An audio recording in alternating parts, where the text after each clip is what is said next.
সার্জিস আলম যদি বক্তৃতা লম্বা সময় ধরে দিতে না পারেন, সার্জিস আলম যদি ছুরি খাওয়ার ভয়, ভুয়া ভুয়া স্লোগানের ভয়, এসব ভয় এড়িয়ে জনসমাবেশ জনসংযোগ করে না যেতে পারেন, তাহলে আসলে আওয়ামী লীগ নিষিদ্ধ করবে কারা?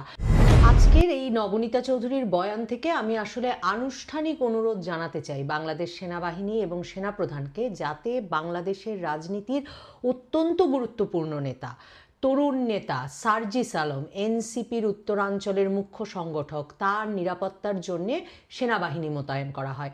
মানে সেনাপ্রধান আমাদেরকে ফেব্রুয়ারি মাসে জানিয়েছিলেন যে 30,000-এর মতো সৈন্য সারা বাংলাদেশে নাকি আমাদের জানমালের নিরাপত্তা দেওয়ার জন্য মোতায়েন আছে। তো বাংলাদেশের যে অভিজ্ঞতা আমাদের 8 মাসে, আমরা ওই 30,000 সৈন্যের কোনো হাজারকে বা কাউকে কখনো সময় মতো ঘটনাস্থলে উপস্থিত হতে দেখতে পারিনি, কিংবা আসলে কাউকে কোনো নির্যাতন থেকে বাঁচাতে পারতে দেখিনি বা তাদের জানমালও রক্ষা করতে দেখতে পারিনি। বরং এখন সেনাবাহিনীর উচিত সেই 30,000-এর কয়েক হাজার সার্জিস আলমের মতো গুরুত্বপূর্ণ নেতার জানমাল এইগুলোর সংরক্ষণে নিয়োজিত করা। সেই আনুষ্ঠানিক অনুরোধ জানানোই আসলে আজকে আমার এই নবনীতা চৌধুরীর বয়ানের মূল কথা। কারণ আপনারা দেখেছেন কিনা জানি না, সার্জিস আলম তার এলাকা মানে উত্তরাঞ্চল বগুড়ায় কালকে গেছেন আওয়ামী লীগ নিষিদ্ধের দাবিতে। মানে এনসিপি তো সারা বাংলাদেশ জুড়ে আসলে আওয়ামী লীগ নিষিদ্ধের দাবিতে মিছিল সমাবেশ করবে বলে কর্মসূচি ঘোষণা করেছে। তো সেই আওয়ামী লীগ নিষিদ্ধের দাবির মতো বিরাট দাবি, জনদাবি বলে যাকে তারা অভিহিত করছেন, সেই দাবি নিয়ে তিনি গেছেন বগুড়ায়। আর ওইদিকে বৈষম্য বিরোধী ছাত্র আন্দোলনের একটি গ্রুপ শুধু যে পাল্টা সভা ডেকেছে তাই নয়, সার্জিস আলম নাকি জামাত শিবির এবং আওয়ামী লীগের লোকজনকে এনসিপির মধ্যে পুনর্বাসিত করছেন। এই অভিযোগে তারা সেই সভাস্থলে গিয়ে ভুয়া ভুয়া স্লোগান দেওয়া শুরু করে। এরপরে দুই পক্ষের মধ্যে মারামারি লেগে যায় এবং মারামারির ফলে 30-35 জন আহত হয়। এদের মধ্যে ছুরিকাঘাতে আহত ব্যক্তিরা হাসপাতালে এখন চিকিৎসা নিচ্ছে। তার মানে চাকু ছুরি নিয়েও ওই সভায় লোকজন জড়ো হয়েছিল। অবস্থা এমন বেগতিক হয় যে সার্জিস আলমের মতো গুরুত্বপূর্ণ নেতাকে, তার মতো বাংলাদেশের রাজনীতির একজন শীর্ষস্থানীয় নেতাকে তার দলীয় সভা মঞ্চ থেকে 4 মিনিটেরও কম সময়ের মধ্যে বক্তৃতা শেষ করে মঞ্চ থেকে নেমে মিছিলে যোগ দিতে হয়। তো সেই যে এই ঘটনা এবং সেই মিছিল আবার সামনে পেছনে অসংখ্য পুলিশের প্রহরার মধ্যে সারা বগুড়ার সাতমাথা চক্কর প্রদক্ষিণ করতে হয়। তো এই অবস্থায় তো আসলে রাজনীতি করা যায় না। সার্জিস আলমের মতো নেতা যদি রাজনীতি করতে না পারেন, তাহলে আসলে সেনাবাহিনী টিকবেন কি করে, মানে সেনা প্রধান টিকবে কি করে? কারণ ভুলে তো যাওয়া যায় না, কদিন আগে যখন হাসনাত আবদুল্লাহ বললেন যে সেনা প্রধান নাকি এমন ধৃষ্টতা দেখিয়েছেন যে তিনি বলেছেন একটা রিফাইন্ড আওয়ামী লীগ তৈরি করতে হবে এবং আওয়ামী লীগকে নির্বাচনে আসতে দিতে হবে। তো হাসনাত আবদুল্লাহ একদম হুমকি দিয়ে দিয়েছেন ফেসবুকে। তখন সেনাপ্রধান আপনার পাশে কে দাঁড়িয়েছিলেন? আপনার পাশে দাঁড়িয়েছিলেন এই সার্জিস আলম। তিনি বলেছিলেন রাজপথে যখন ওয়াকার না হাসনাত, ওয়াকার না হাসনাত এমন স্লোগান চলছে এবং জনমনে এমন একটা আশঙ্কা বা আশাবাদ, যে অবস্থা প্রায় এমন যে মনে হচ্ছিল সেনাপ্রধানের পদ থেকে ওয়াকারুজ্জামানকে সরিয়ে সেখানে হয়তো ডক্টর ইউনূস একজন ছাত্র প্রতিনিধি বসিয়ে দেবেন, হয়তো হাসনাতকে বসিয়ে দেবেন। এমন বেগতিক অবস্থা থেকে তো আপনাকে রক্ষা করতে চেষ্টা করেছিলেন এই সার্জিস আলম। সার্জিস আলম তখন বলেছিলেন একদম উচিত হয়নি, একজন সিনিয়র লোক আমাদেরকে কি বলেছেন ব্যক্তিগত সম্পর্কের জেরে সেই প্রসঙ্গ ফেসবুকে ফাঁস করে দেওয়া উচিত হয়নি। তো তখন আবার এনসিপিরই আরেক নেতা হান্নান মাসুদ বলেছিলেন তো যদি এটা এমনই চাপ প্রয়োগ করা কথা না হয়, সেনাপ্রধানের সিনিয়র হিসেবে কথা হয়, আর হাসনাত আবদুল্লাহ বলছেন সেনাপ্রধান এরকম একটা চক্রান্ত করছেন, তাহলে নিশ্চয়ই হাসনাত এবং সার্জিসের মধ্যে যে কোনো একজন মিথ্যা কথা বলছেন। এই যে এনসিপির ভেতরে লোকজন মুখ খোলা শুরু করলো এই হাসনাত আর সার্জিসের বিরুদ্ধে, সেই মুখ খোলা কিন্তু আর বন্ধ হয়নি। এনসিপি এখন পর্যন্ত একটা মাত্র তাদের কমিটির সভা করতে পেরেছে ঢাকা শহরে। সেই সভা প্রায় 9 ঘন্টা ধরে চলেছে এবং 9 ঘন্টা ব্যাপী ওই সভার বেশিরভাগ সময় আলোচনা হয়েছে সার্জিস এত টাকা বানালেন কি করে, সার্জিস কি করে 150 গাড়ি নিয়ে তার এলাকায় যান। এবং সেই আলাপ পরে একটা তদন্ত কমিটি গঠনের মধ্য দিয়ে এনসিপিকে শেষ করতে হয়েছে। তার মানে এনসিপির গুরুত্বপূর্ণ নেতা সার্জিস আলম একদিকে তার এলাকায় গিয়ে 4 মিনিট বক্তৃতা দিতে পারছেন না আরাম করে আওয়ামী লীগের বিরুদ্ধে, অন্যদিকে তারা যখন তাদের রূপায়ণ টাওয়ারের সুন্দর অফিসে দলের আলোচনায় বসতে চাইছেন সবাই মিলে, তখন আলোচনা সবসময় সার্জিস আলম কিভাবে এত টাকা বানিয়েছে সেই জায়গায় গিয়ে উপস্থিত হচ্ছে। সার্জিস আলম এর মধ্যে বলেছেন যে তিনি খুব ধনাঢ্য পরিবারের ব্যক্তি, যদিও আগে আমরা শুনেছিলাম যে তাকে নাকি হলে টিকে থাকতে, ঢাকা বিশ্ববিদ্যালয়ের হলে টিকে থাকতে, গণরুমে টিকে থাকতে বেচারাকে নাকি ছাত্রলীগ করতে হচ্ছিল। তো উনি যে ধনাঢ্য পরিবারের ব্যক্তি, উনার দলের ভেতরেই এটা কেউ বিশ্বাস করে নাই, বরং পাল্টা সেই দলীয় সভায় তারা ফাঁস করে দিয়েছে যে শুধুমাত্র সার্জিস না, সার্জিসের বন্ধু বলে হঠাৎ করে আন্দোলন সংগ্রামে নাকি কোনো তার ইনভলভমেন্ট ছিল না, কোনো সম্পৃক্ততা ছিল না। তানভীর নামে এক দরবেশের চেহারার যে ব্যক্তি উপস্থিত হয়েছেন এবং তিনি গিয়ে পাঠ্যপুস্তক ছাপানোর কাগজ বিক্রির কমিশন থেকে যে 400 কোটি টাকা বানিয়ে ফেলেছেন তার বিরুদ্ধেও ব্যবস্থা নিতে হবে।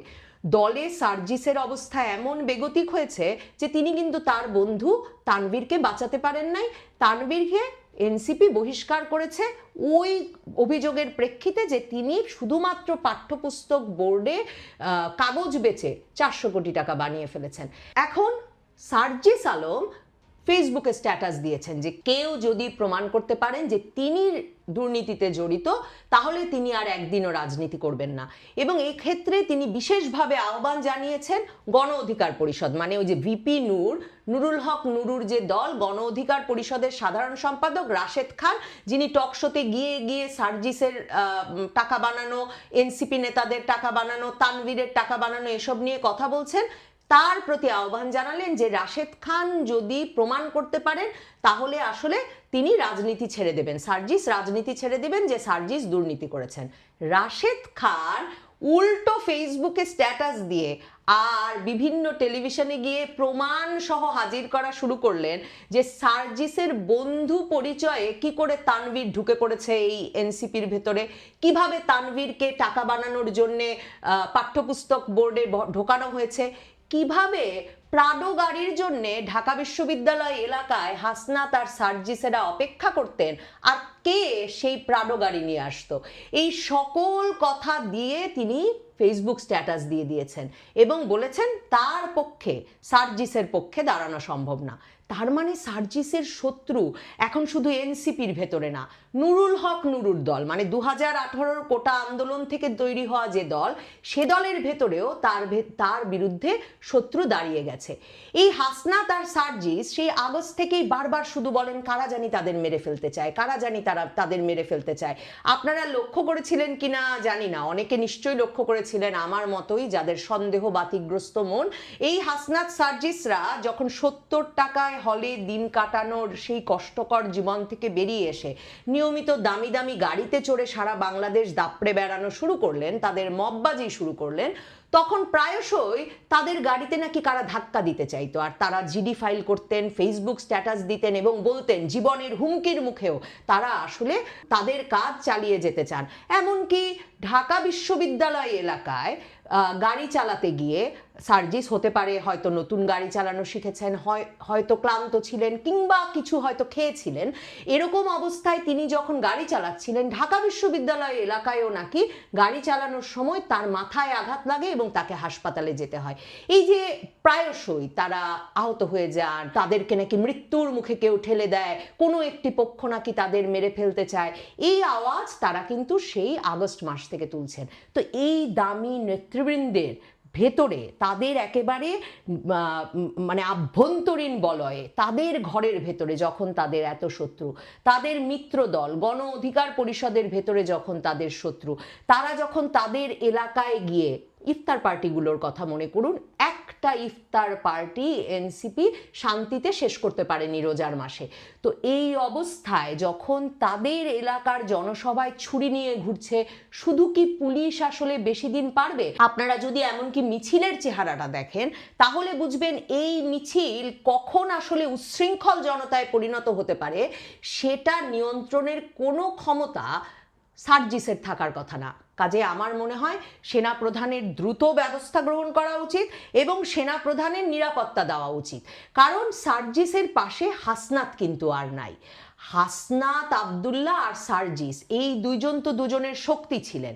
তো এই দুজনের শক্তি থাকা এখন হাসনাতের সঙ্গেও যখন সার্জিসের একটা দূরত্ব হয়ে গেছে, তখন আরও বেশি করে সেনাপ্রধানের উচিত সার্জিস আলমের পাশে গিয়ে দাঁড়ানো।